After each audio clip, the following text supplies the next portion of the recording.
Voting early. Early voting started today. It ends the 31st.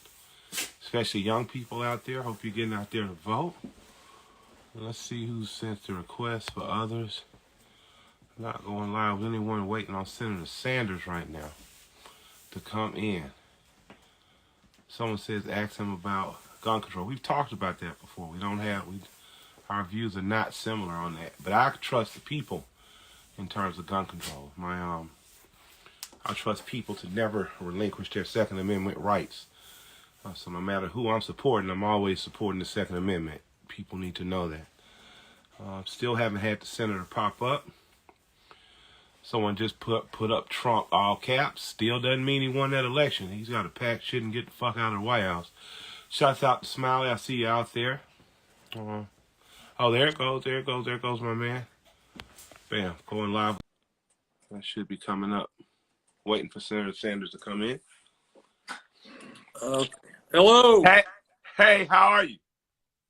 Hey, Mike, how are you? I'm good. Nice haircut. It looks the same. Can we make it a little bit louder in here? Okay. You there? Let me do that.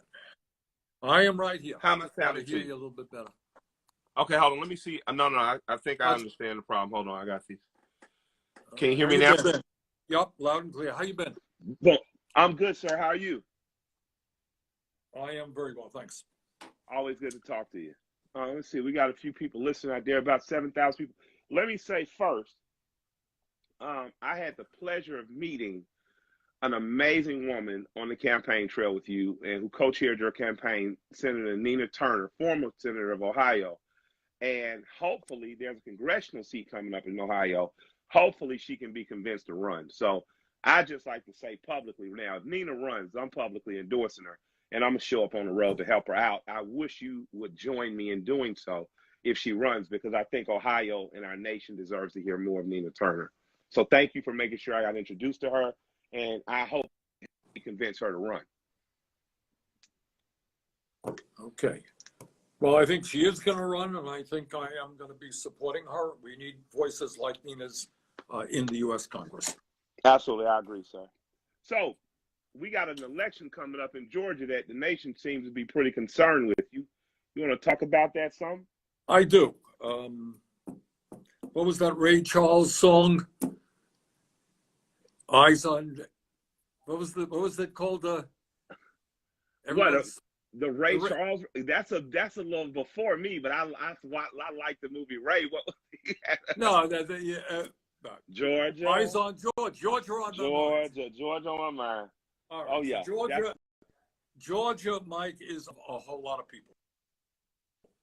And the reason for that is we have two right-wing senators now in office who should be defeated.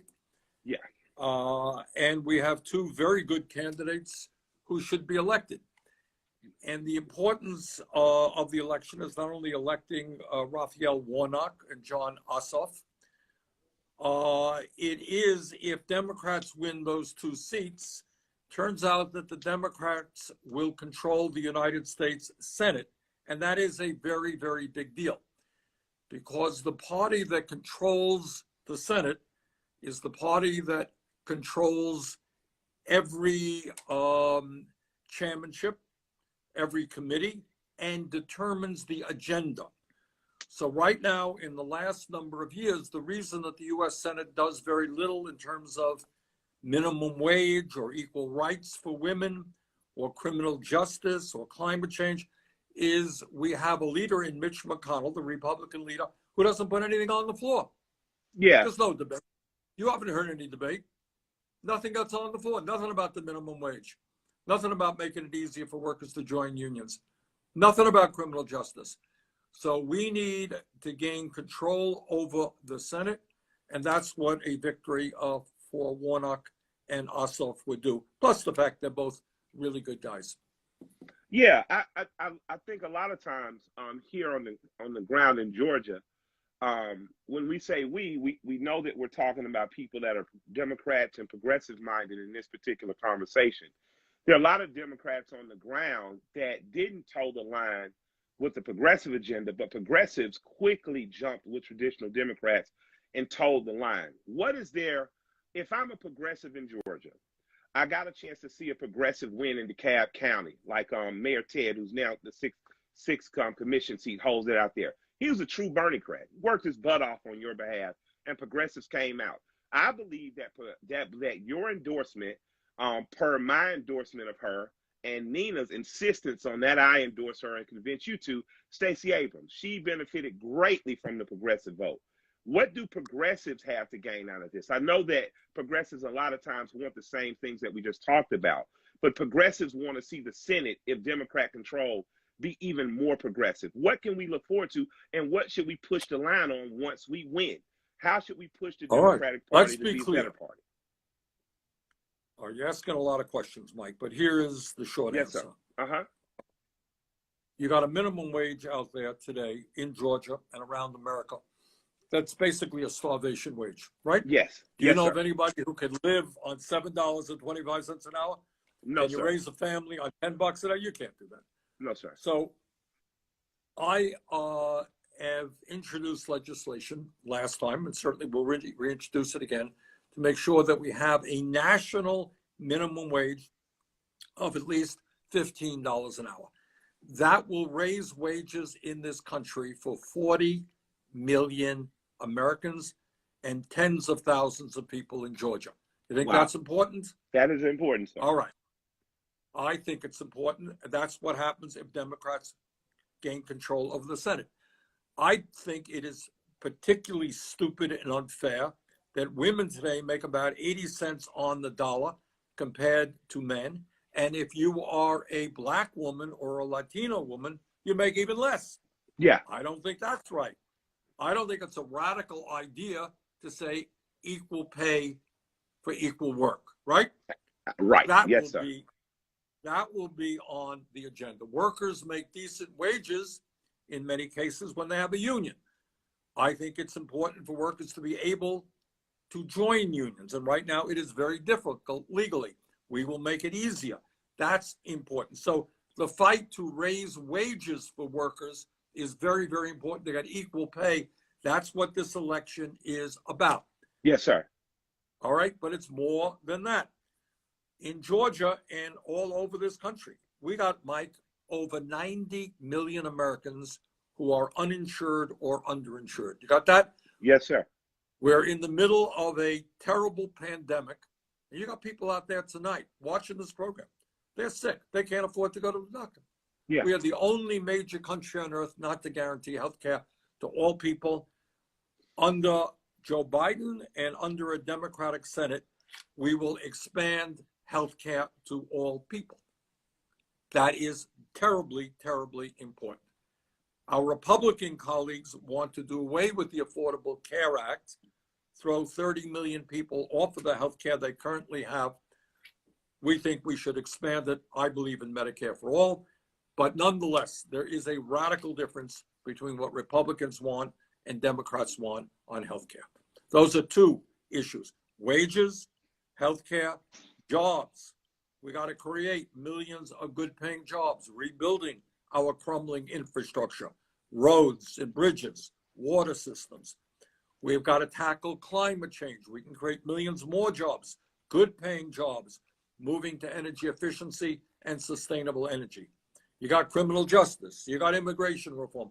All of those issues are dependent, I say to my friends in Georgia, on what happens on January 5th in Georgia. So what if we get, what does it look like as a seasoned and experienced politician, being from the South? I know it could go crazy. It could go either way. We could win both seats. We could lose both seats. I figure, worst case scenario is a 50-50 split. What happens, or what's the difference if it's a 50-50 split? If we get one of those guys in and one guy doesn't get in, will the Democrats still have power to do something, or will it still be just a stalemate in the Senate? Well, every vote counts. Yes, sir. One is better than nothing, but we really need the two, because two takes it all. Two gives, if you have two, Democrats will have 50 votes, Republicans will have 50 votes, and Vice President Kamala Harris will decide in favor of the Democrats. That means we will control the Health Committee and the Education Committee and the Labor Committee and the Environmental Committee and Criminal Justice. We will bring forth legislation that works for working families, not just the 1%. So it's terribly important that folks go out and vote for Warnock and for Ossoff. We need them both. I'm looking forward to getting people out over the next 2 weeks. Early voting started in Georgia today. It's over on December 31st. I'm incredibly encouraged by the amount of young people, including my 18-year-old son, who got out and voted voluntarily. I didn't have to make them do it.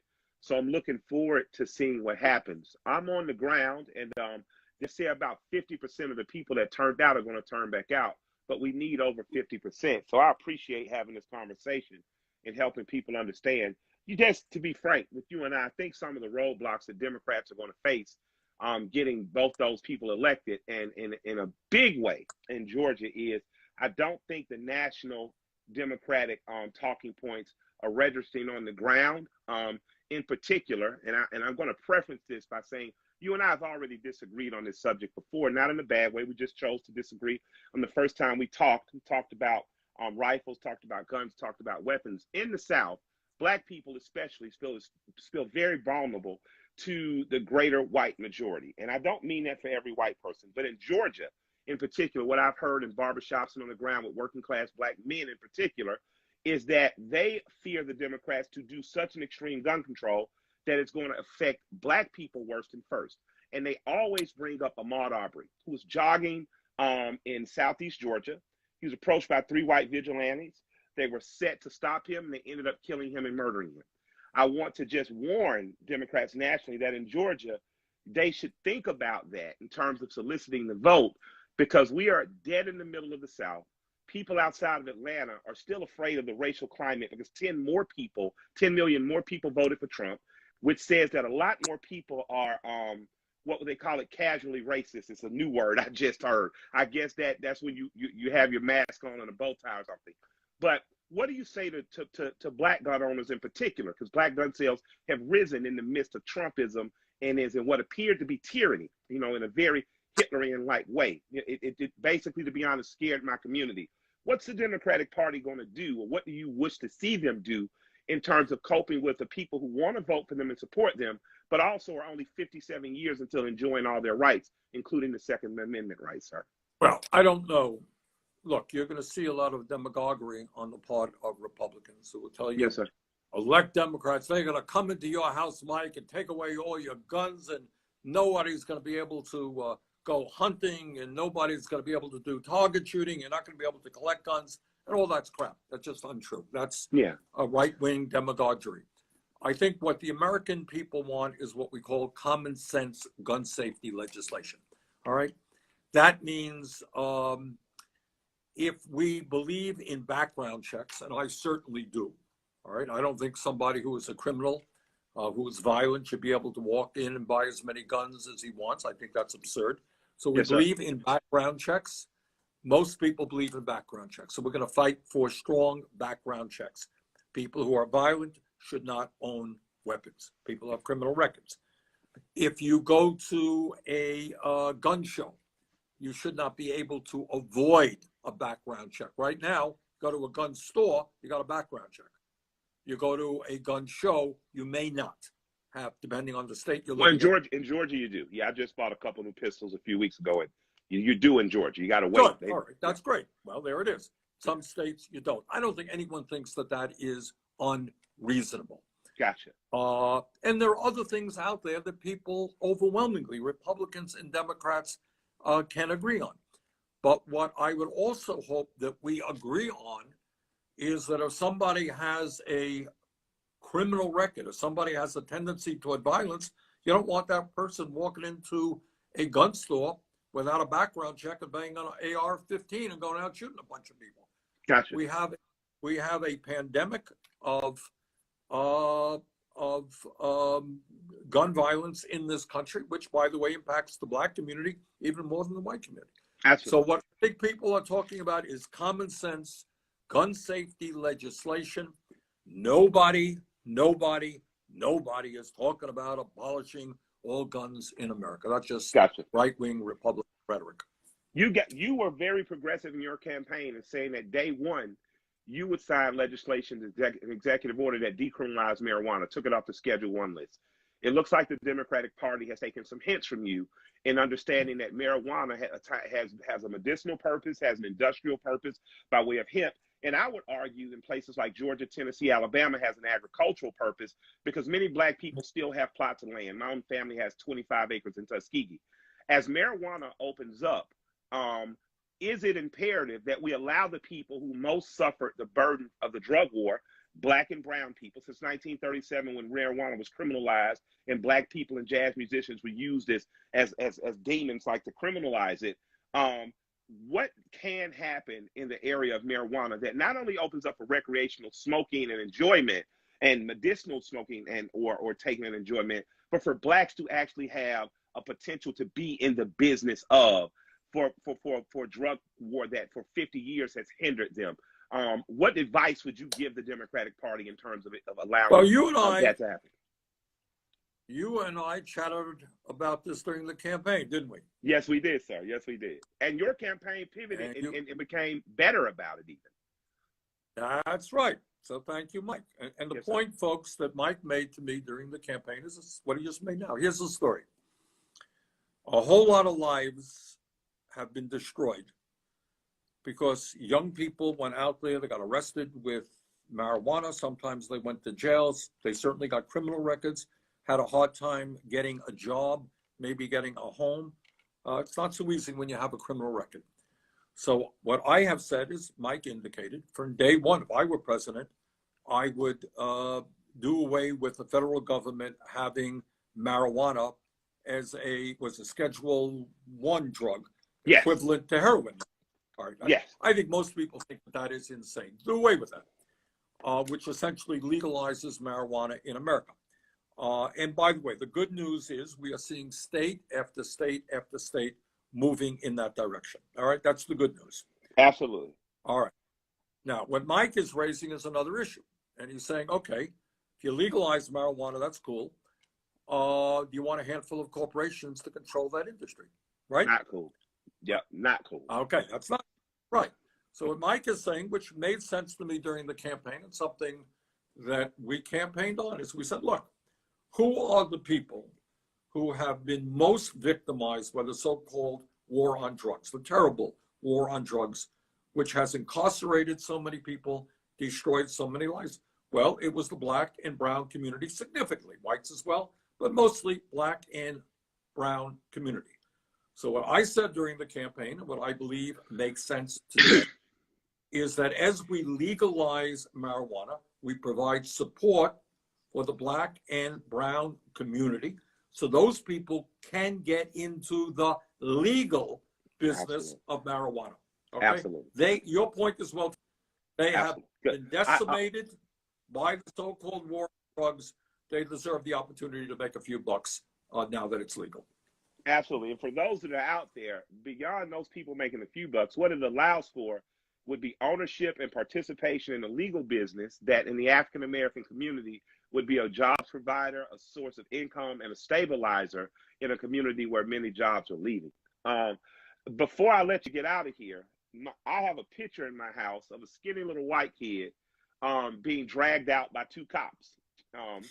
And it makes me think of when there's a popular saying now when people talk about John Lewis, they talk about getting in good trouble. You seem to have been, and in fact, I'm probably going to light up a joint in protest before we get off. You seem to have been getting in good trouble your entire life. We know you as an older, cool guy who understands the world from a progressive slant.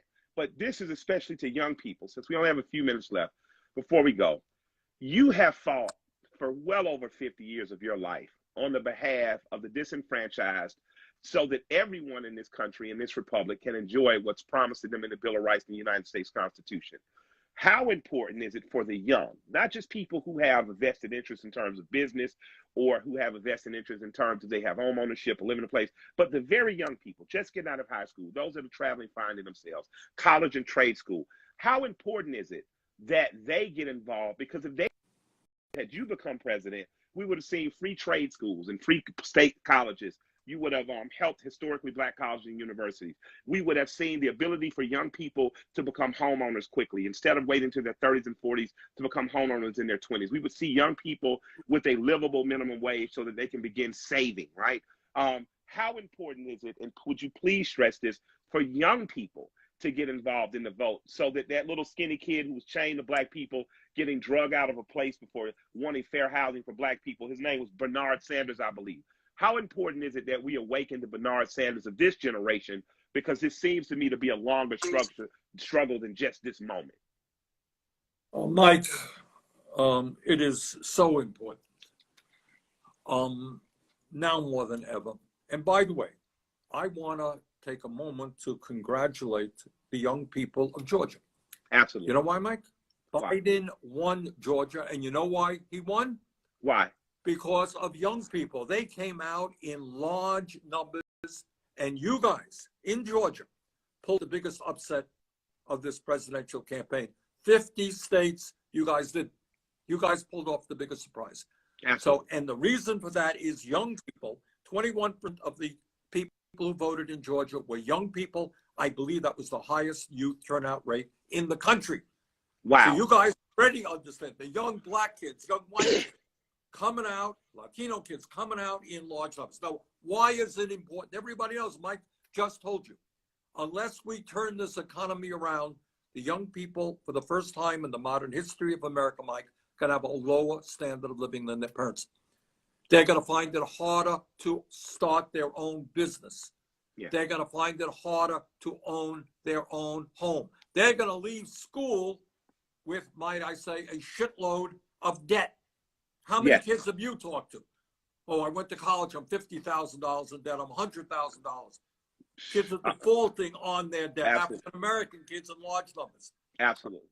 Absolutely. So if you, and young people are concerned about criminal justice, they're concerned about climate change, they're concerned about sexism.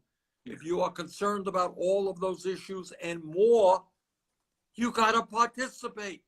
Absolutely. You don't want just old folks with a lot of money determining the future of America. You got to stand up and fight back. So, Mike, I cannot stress, more strongly how important it is for young people to get involved. All right, this is the last one. I'm going to let you get out of here, and this is it. You spoke eloquently from 2016 to 2020 about the need for the Democratic Party to acknowledge and understand the white working class. And I never took that as you saying outside or separate from everyone else. And I talked to a black woman, Dr. Benjamin, the former Surgeon General under Barack Obama, who after her stewardship of the Surgeon Generalship came back to rural Alabama. And she said, Michael, in the cities, COVID is affecting African-American population at astronomical rates.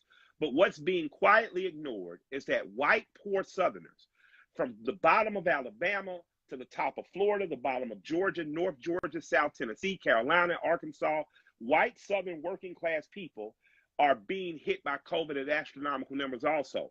What needs to happen in this country for the white worker class? I'll never forget a story you told me that in the midst of the civil rights struggle, one of the most vehement against black people forming unions in the work and joining the working class in a fair way were white workers in Mississippi. And at the same time, those white workers were the most grossly underpaid and underappreciated workers in the union themselves. What needs to happen in this country for the worker class, black, white, brown, and every other race, sex, and ethnicity in between, to understand that the worker class has to at some point meet a common ground, cooperate and collaborate, because if we don't, it will be to the detriment of us all. Mike, you got a wonderful memory. That's exactly what I thought. You're a smart guy. All right. And with the point that I made, and nothing changes, way back when poor whites had nothing. They were the lowest paid white workers in America. 50th place in the country. What did they have? What did the ruling class of Mississippi give them? Not wages, not health care, not housing. They gave them a damn water fountain that they donated to Black Africa. Hey, congratulations, man. You got it.